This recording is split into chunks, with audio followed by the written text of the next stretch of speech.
안녕하세요. 반갑습니다. 오늘 금요일 아침 시간 제가 숲속에서 오늘은 촬영을 하게 되었습니다. 오늘 말씀 계속되어지는 잠언 14장 뒷부분인데요. 14장 20절부터 25절까지입니다. 가난한 자는 이웃에게도 미움을 받게 되나 부유한 자는 친구가 많으니라. 이웃을 업신여기는 자는 죄를 범하는 자요 빈곤한 자를 불쌍히 여기는 자는 복이 있는 자니라. 악을 도모하는 자는 잘못 가는 것이 아니냐. 선을 도모하는 자에게는 인자와 진리가 있으리라. 모든 수고에는 이익이 있어도 입술의 말은 궁핍을 이룰 뿐이니라. 지혜로운 자의 재물은 그의 면류관이요 미련한 자의 소유는 다만 미련한 것이니라. 진실한 증인은 사람의 생명을 구원하여도 거짓말을 뱉는 사람은 속이 느니라. 아멘. 오늘 주신 말씀을 가지고 제가 설교 제목을 좀 독특하게 잡았습니다. 더 많이 도울 만큼 주십시오. 더 많이 도울 만큼 주십시오. 라고 하는 흥미로운 제목으로 오늘 말씀을 증거하도록 하겠습니다. 가난한 자에 대한 책임의 문제는 사실 인류 역사를 통해서 유럽 사회에서 노블레스 오블리주라고 해서 가진 자의 도덕적 의무라고 하는 의미로 기부 문화, 도네이션, 또 장학금이라든지 그 뒤에 일어나는 수많은 우리 전 세계 기아 대책 컴패션이라든지 수많은 그 구호 단체들 또 우리 많은 갑부들이 이렇게 자선 단체를 만드는 것도 바로 이러한 가진 자의 도덕적 의무 혹은 가난한 자에 대한 어떤 책임성에 대한 문제를 갖고 만들어지게 되었습니다. 그런 점에서 본다면은 이 가난의 문제, 어려운 이들을 돕고 또 힘들게 공부하고 형편이 안 되는데 또 실력 있는 사람들에게 장학금을 주는 이런 스칼라십 또 도네이션 이런 부분들은 전부 다 기독교의 빚을 지고 있다고 해도 정확하게 맞을 정도로 문제가 없을 정도로 기독교 신앙과 이 성경은 분명히 이런 가진 자의 의무와 책임을 특별히 가난한 자를 위한 쪽으로 방향을 맞추고 있습니다. 왜냐하면 여러분이 이미 느끼시고 생각하시는 것처럼 우리가 갖고 있는 것은 내 것이 아니기 때문입니다. 그래서 물질이라고 하는 것은 축복이 아닙니다. 물질은 은사입니다. 은사는 뭐예요? 다른 사람을 이롭게 하기 위해서 하나님이 잠시 나에게 다른 사람보다 조금 더 많이 주시고 조금 더 익숙하게 주신 것입니다.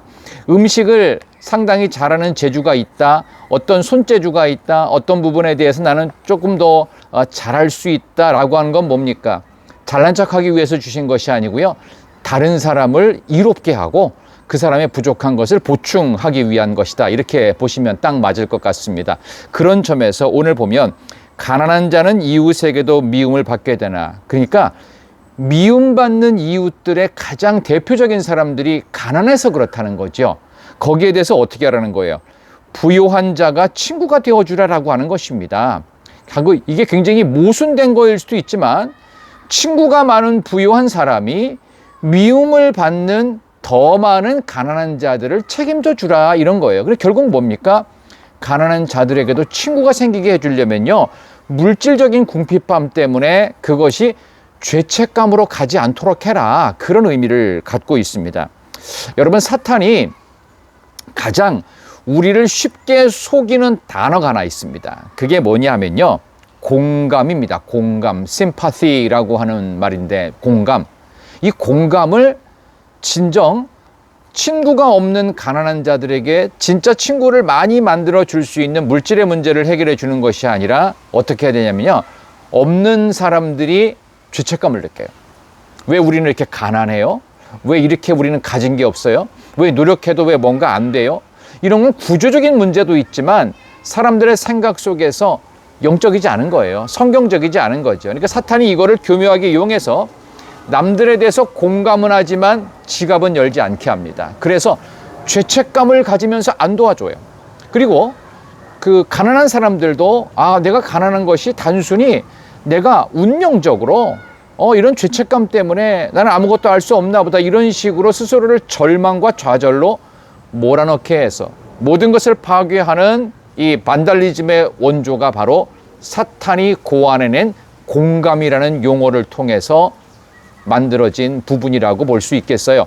여러분, 그런 점에서 본다면 가난한 자에 대한 책임의 부분을 여러분들과 제가 다시 한번 성경적으로 잘 이해하시면 좋겠어요. 21절에 이웃을 업신여기는 자는 죄를 범하는 자라고 했습니다. 빈곤한 자를 대신 불쌍히 여기면 복이 있는 자래요. blessed. 이 blessed라는 말은 하나님이 복 주실 때. 그래서 빈곤한 자를 불쌍히 여기잖아요. 오늘 제가 설교의 제목도 그렇게 썼죠. 더 많이 도울 만큼 달라고.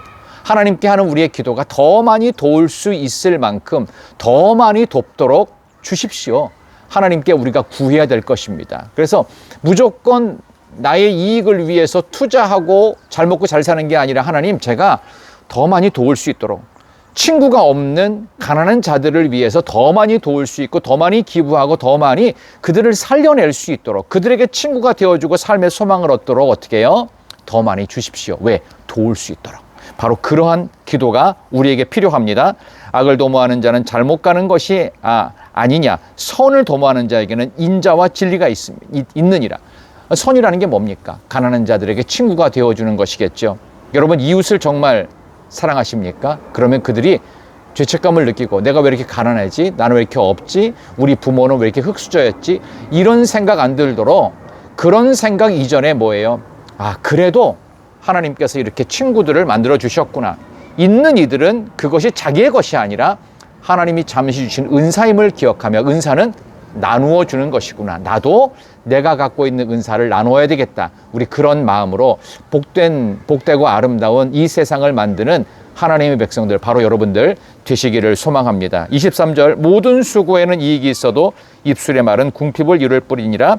지혜로운 자의 재물은 그의 면류관이요 미련한 자의 소유는 다만 미련한 것이니라. 지혜로운 재물이 뭐겠어요?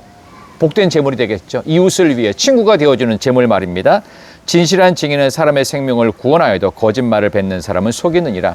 요즘 남해는 전청조 사건을 통해서 거짓말을 누가 했는지는 검찰이 밝혀내겠지만 중요한 건 우리는 뭐예요? 진실한 증인이 되어야 되겠죠. 사람의 생명을 구원할 만한, 내게 주신 것, 내가 갖고 있는 은사, 내가 갖고 있는 재능, 내가 남을 도울 수 있는 얼마나 복된 것인지를 생각하는, 그래서 이웃을 진정 사랑해서 하나님 더 많이 도울 수 있도록 주십시오. 이 기도가 있는 복된 금요일 되시길 바랍니다. 저는 내일 아침에 토요일 말씀을 갖고 잠언 15장으로 여러분 찾아뵙겠습니다. 기도하겠습니다. 하나님, 더 많이 도울 수 있도록 하나님 저에게 허락하여 주옵소서. 우리 그 마음 갖고 오늘도 잠언의 말씀이 우리 성도들에게 새 힘이 되어지고 또 계속되어지는, 또 주말을 향해 가는 이 귀한 날, 날씨가 점점 추워짐 속에서 친구가 없는 가난한 이들에게 진정 친구가 되어주는 복된 하나님의 백성들, 성도들이 되게 해주시기를 예수님의 이름으로 간절히 기도드리옵나이다. 아멘. 저는 내일 아침에 다시 여러분을 찾아뵙도록 하겠습니다. 안녕히 계세요. 사랑합니다. 축복합니다.